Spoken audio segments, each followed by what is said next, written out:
لله وكفى وسلام على عباده الذين اصطفى أما بعد فقال الله تبارك وتعالى أعوذ بالله السميع العليم من الشيطان الرجيم بسم الله الرحمن الرحيم ومن يتق الله يجعل له من أمره يسرا. محترم سامعین کرام، محترم صدر جلسہ، حکم صاحبان، مہمانان گرامی، مشفق اساتذہ کرام اور میرے دینی و اسلامی بھائیوں، پردہ نشین ماؤں اور بہنوں، آج کے اس پررونق محفل میں میرا عنوان انتخاب ہے زبان کی حفاظت. سامعین کرام، اسلام دنیا کے تمام عقائد و مذاہب میں سے ایک ایسا مذہب ہے جو عالمگیر صداقت ہے اور اس کے احکامات نہایت ہی واضح اور آسان ہیں. اسلام نے جہاں اپنے ماننے والوں کو حقوق و معاملات کے بارے میں بتایا، وہیں پر زبان کی حفاظت پر بھی زور دیا اور لوگوں کو ایذا لسانی سے منع فرمایا. جہاں اچھی اور بڑی بات کہنے کا حکم دیا، وہیں گالی گلوچ اور فحش کلمات کو زبان سے ادا کرنے سے روکا. جیسا کہ حضرت ابو موسیٰ اشعری رضی اللہ تعالیٰ روایت کہتے ہیں کہ میں نے نبی کریم صلی اللہ علیہ وسلم سے سوال کیا، یہ اللہ کے رسول، ای المسلم افضل، کہ کون سا مسلمان افضل ہے، کون سا مسلمان بہتر ہے؟ نبی کریم صلی اللہ علیہ وسلم نے فرمایا من سلم المسلمون من لسانه ويده، کہ افضل مسلمان وہ ہے، بہترین مسلمان وہ ہے جس کی ہاتھ اور زبان سے دوسرے مسلمان محفوظ ہو. سامعین کرام، زبان کی حفاظت کرنا ہر مسلمان پر ضروری ہے تاکہ اس کی وجہ سے کسی کو تکلیف نہ پہنچے. اگر اس کی حفاظت نہ کی جائے تو انسان اس کے سبب نامناسب حالات کا سامنا کرنے اور در در کے ٹھوکریں کھانے پر مجبور ہو جاتا ہے، کیونکہ زبان کا زخم گاڑی کے ایکسیڈنٹ اور سمندر کے طغیانی سے کم نہیں ہوا کرتا. شاعر کہتا ہے جراحت السنان له طيام، جراحت السنان له طيام ولا يلتئم ما جرح اللسان، کہ نیزے کا زخم تو مندمل ہو جاتا ہے، نیزے کا زخم تو بھر جاتا ہے، لیکن زبان کا زخم کبھی مندمل نہیں ہوتا، زبان کا زخم کبھی بھرتا نہیں.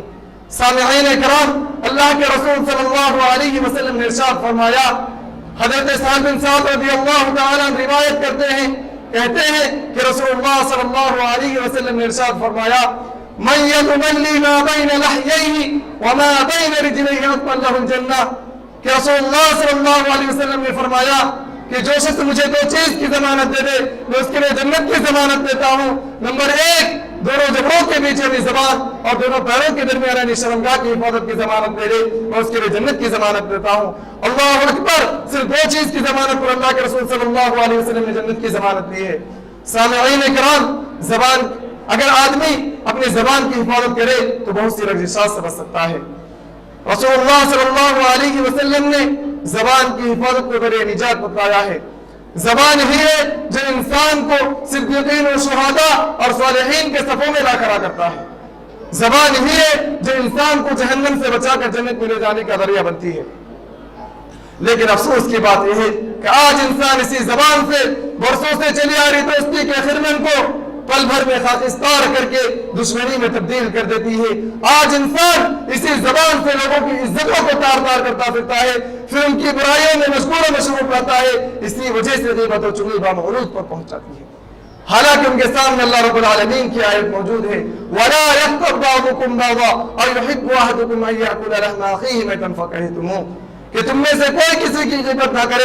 کیا تم میں سے کوئی پسند کرے گا کہ اپنے مرے ہوئے بھائی کا گوشت کھائے؟ یقیناً تم اسے ناپسند کرو گے. اس کے باوجود جو لوگ اپنی زبان کو لگام نہیں دیتے اور اپنی زبان کا غلط استعمال کرتے، آج ان کی زبانیں کینچی کی طرح لوگوں کے دلوں کو زخمی کر رہی ہے. کل قیامت کا دن ہوگا، اللہ رب العالمین کا اعلان ہوگا اليوم نختم على افواههم وتكلمنا ايديهم وتشهد ارجلهم بما كانوا يكسبون، کہ آج کے دن ہم ان کے منہ پر مہر لگا دیں گے اور ان کے ہاتھ ہم سے باتیں کریں گے اور ان کی پیر گواہی دیں گے ان چیزوں کے بابت کے بارے میں جو انہوں نے کیا. تو آنکھیں پھاڑ پھاڑ کر اپنے آپ کو دیکھیں گی اور خاشعۃ ابصار ترہقہم ذلہ کی بودی تصویر ہوں گے اور اس شعر کے مصداق ہوں گے کہ دل کے پھپھولے جل اٹھے سینے کی داغ سے، دل کے پھپھولے جل اٹھے سینے کی داغ سے، اس گھر کو آگ لگ گئی گھر کی چراغ سے. سامعین کرام، اللہ رب العالمین کا ارشاد ہے وقولوا للناس حسنا کہ لوگوں سے اچھی بات کہو، تو پھر کیوں گالی گلوچ سے اعتراض کیوں نہیں کرتے؟ بھلے کاموں میں سبقت کیوں نہیں کرتے؟ اور اپنی زبان کی حفاظت کیوں نہیں کرتے؟ ضرورت اس بات کی ہے کہ ہم اللہ رب العالمین کا تقوی اختیار کرے، کیونکہ یہی وہ طریقہ ہے جس سے انسان دنیا و آخرت میں کامیاب و کامران ہو جاتا ہے۔ یہی نہیں بلکہ جو شخص اپنی زبان کو امر بالمعروف نہی عن المنکر، تلاوت قرآن، ذکر اللہ توبہ استغفار میں استعمال کرتا ہے تو اللہ رب العالمین ایسے لوگوں پر اپنی رحمتوں کی بارش کرتا ہے، اور اللہ رب العالمین ایسے لوگوں پر اپنی دشوار راہوں کو آسان بنا دیتا ہے۔ ومن يتق الله يجعل له مخرجا ومن يتق الله يجعل له من امره يسرا۔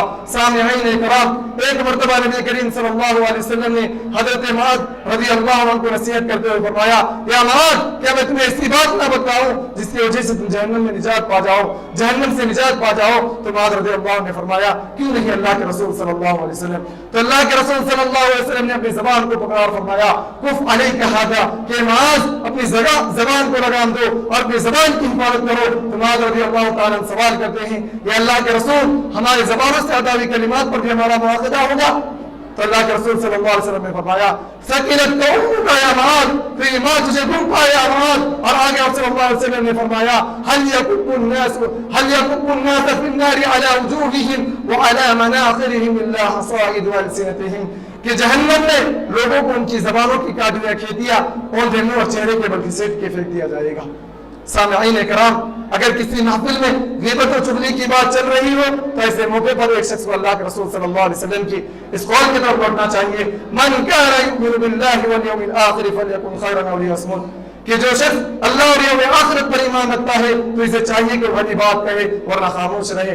سامعین کرام، زبان ہی ہے جس کی وجہ سے جنت و جہنم کا فیصلہ ہوتا ہے۔ اگر میں مختصر کہوں تو یہ ہے کہ جب کبھی بولنا وقت پر بولنا، جب کبھی بولنا وقت پر بولنا، مدتوں سوچنا، مختصر بولنا۔ والسلام علیکم ورحمۃ اللہ وبرکاتہ۔